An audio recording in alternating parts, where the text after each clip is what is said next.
Salut à tous, on se retrouve aujourd'hui pour parler du FC Barcelone en ce mercredi 31 décembre, en ce dernier jour de l'année 2025. Et on commence tout d'abord avec le programme bien sûr du Barça, parce que bien sûr l'équipe reprend très prochainement du service.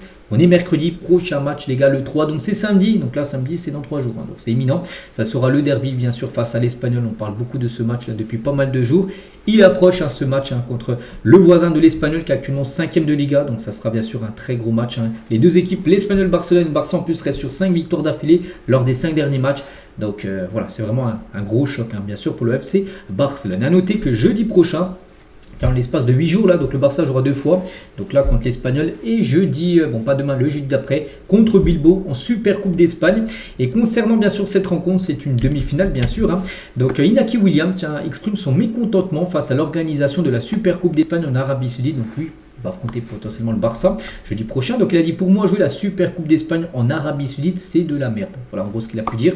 Après pourquoi elle se joue là-bas en Arabie Saoudite, parce que financièrement bien sûr pour la Liga ça va, ils vont toucher de gros montants, parce que les grands clubs espagnols comme le Barça, comme le Real ou même l'Atlético, même Bilbao par exemple, les 4 équipes qui vont jouer cette compète, se déplacent là-bas pour aller jouer cette compète. Donc ça a ramené de gros revenus bien sûr pour les équipes espagnoles.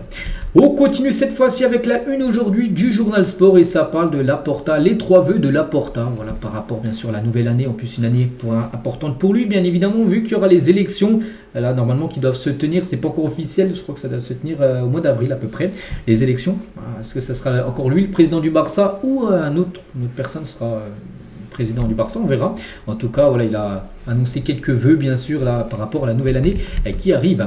Et un journaliste, le journal Sport, ce journal-là, en année électorale là, qui arrive, le plus grand atout de Laporta est bien sûr Hansi Flick, par rapport bien sûr au magnifique taf qu'il fait. Les titres, la stabilité et un projet clair rendent les rumeurs de transfert tape à l'œil sans importance. Avec l'équipe volante et Flick aux commandes, renouveler l'entraîneur est la décision politique et sportive la plus intelligente que le Barça puisse faire actuellement. C'est pour ça que le Barça pousse pour prolonger en gros Hansi Flick par rapport bien sûr au taf énorme qu'il est en train de réaliser. On continue les gars, on va parler d'une grosse info, c'est Fabrizio Romano qui le confirme. Donc, s'il dit ça les gars, c'est qu'il a des valeurs, enfin des sources, que le Barça est en contact depuis 48 heures pour essayer de faire revenir un certain João Cancelo, un ancien joueur du Barça. Donc actuellement il est à Al Hilal, il pourrait quitter le club saoudien d'Al Hilal en janvier et il pourrait potentiellement revenir au club du Barça. Est-ce que vous êtes plutôt pour? Est-ce que vous êtes plutôt contre? C'est un défenseur de n'oubliez pas Cancelo, mais c'est un très bon joueur. Il peut ramener de la concurrence à Koundé, il peut le faire souffler aussi sur certains matchs. Il peut aussi jouer pratiquement ailier droit, même si tu as du Lamine Yamal ailier droit. Il peut jouer cette position, bien sûr, Cancelo. Donc voilà, en tout cas, Fabrizio Romano confirme que ça discute depuis 48 heures entre tous les clans. Et n'oubliez pas que le mercato hivernal ouvre ses portes là dans quelques heures. Ce soir minuit, c'est l'ouverture du mercato pendant un mois. On continue aussi avec une info de Mundo Deportivo. Donc comme il a été difficile de trouver des défenseurs centraux de haut niveau disponibles, bien sûr, sur le marché des transferts actuellement, donc Barcelone n'exclut pas de recruter un milieu défensif afin qu'Eric Garcia puisse rejoindre son poste naturel de défenseur central. C'est une solution. Parce qu'on sait qu'Eric Garcia dépanne souvent en milieu de terrain et du coup tu recrutes un milieu défensif, ok, et du coup tu peux remettre Eric Garcia en défense centrale. Du coup c'est comme si tu recrutais un défenseur central mais en la personne d'Eric Garcia qui est déjà au club. C'est une solution bien évidemment, et Barcelone recherche principalement des défenseurs centraux gauchers. Ce serait une préférence, voilà, si tu as le choix entre un gaucher et un droitier et un défenseur centraux, Barça préférait celui qui est gaucher, mais ne serait pas inconscient d'avoir un milieu défensif capable de jouer aussi en défense centrale, à l'image d'un certain Eric Garcia. Et concernant par exemple aussi Araujo, qui est revenu aussi à l'entraînement là, ces derniers jours, donc un journaliste de Mundo Deportivo, il a dit Araujo est de retour après s'être éloigné pour se remettre à zéro bien sûr. Barça doit essayer de retrouver confiance en lui et de retrouver le soldat qu'il a été dans le passé. Avec des fonds limités et aucune amélioration claire disponible, relancer Araujo est plus sage que de précipiter une signature médiocre. Voilà, ce journaliste dit en gros, ça sert à rien d'aller chercher un défenseur où tu n'as aucune garantie, parce qu'on sait qu'Hansi Flick aimerait avoir un nouveau défenseur là cet hiver. Après c'est par rapport aussi à la blessure de Christensen, mais voilà, ce journaliste dit en gros autant essayer de remettre à 100% Araujo. Et voilà, c'est comme en gros ce serait lui en gros une recrue hivernale, ce serait bien sûr Araujo s'il retrouve bien sûr c'est 100% on va dire de ses capacités, que ça aille beaucoup mieux aussi dans sa tête. Et si Araujo s'est complètement rétabli mentalement, parce qu'il n'est pas blessé physiquement, mais c'est plutôt dans la tête, on sait que ça a été plutôt compliqué. Donc il peut rejoindre la liste des joueurs convocable, on peut dire, pour le match de samedi contre l'Espagnol. Voilà, donc si ça va bien cette semaine, ça sera Hansi Flick qui décidera s'il est apte ou pas à jouer ce match là dans quelques jours. Des nouvelles aussi de Marc-André Ter Stegen, donc gardien du Barça, mais gardien les gars qui a de plus en plus de chances de partir. Regardez la preuve. Ter Stegen a déclaré à Barcelone qu'il n'était pas prêt à quitter le club pour des destinations exotiques, comme par exemple la Turquie ou des endroits éloignés comme l'Angleterre. Non, ça l'attire pas trop. Il peut partir, il a ouvert comme la porte à un départ, Ter Stegen, mais ce serait plutôt de rester pas très loin. Pas très loin, on sait qu'il y a un club très intéressé, Girona, qui est à 40 km à côté de Barcelone. Bon, il y a aussi l'Espagnol Barcelone aussi, qui peut être une option pour lui. Bon, on ne pense pas qu'il ira à l'Espagnol, mais Girona est totalement un club jouable pour lui. Il veut continuer à vivre à Barcelone, faisant d'un prêt à Girona la seule vraie option. Donc voilà, pour vous dire vraiment que c'est très sérieux, Girona. Donc Girona a récemment interrogé Barcelone sur l'état physique de Ter Stegen, lui qui a été opéré en début de saison du dos. Le gardien affirme que Ter Stegen est complètement rétabli et en pleine forme. Ça y est, il s'est fait opérer, il a été absent pendant 4 mois, mais là il est prêt à jouer Ter Stegen, il n'y a aucun souci, il n'est plus du tout blessé. Et le Barça est prêt à continuer à payer la majeure partie du salaire de Ter Stegen afin de le prêter en janvier. Voilà, le Barça est même prêt à faire un geste les gars, payer une partie de son salaire. On parle que Girona pourrait couvrir, on va dire, 25% du salaire de Ter Stegen, et le Barça du coup prendra en charge 75% du salaire de Ter Stegen pour que ça se fasse.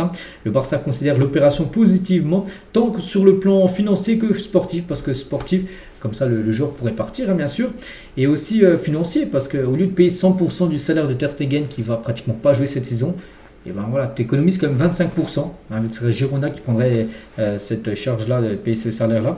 Donc toujours de l'argent en moins à payer, on va dire. Donc oui, ça peut être vraiment pas mal. Donc comme je dis, du côté de Girona, ça va se faire, je pense, pour Ter Stegen. On continue avec Gavi. Et d'après Mundo Deportivo, Gavi se sent assez fort, il veut revenir en février.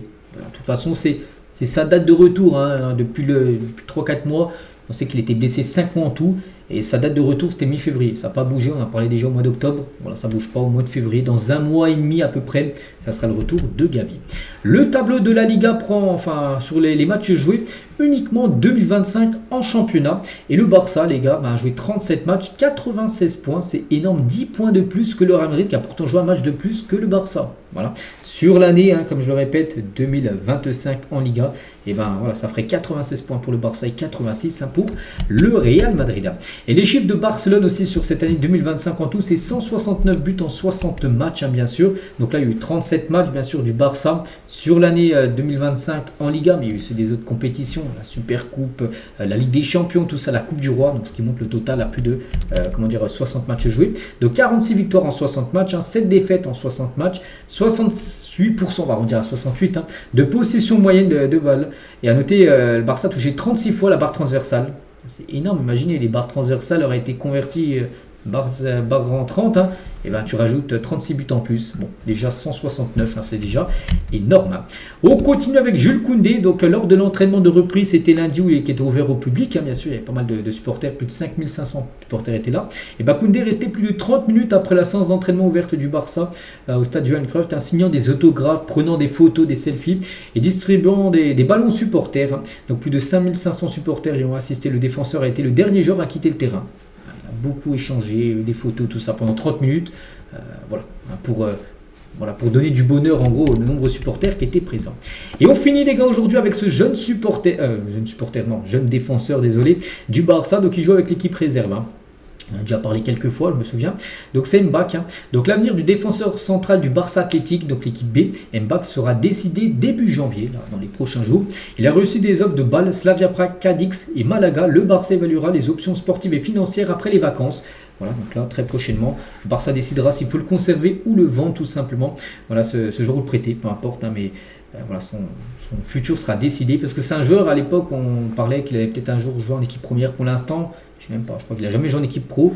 Et pour l'instant, on parle plutôt d'un départ concernant le défenseur Mbac. Donc voilà ce qu'il y avait à dire aujourd'hui. J'espère que ça vous a plu. On se retrouve, nous, demain, les gars. Et demain, on est sur la nouvelle année.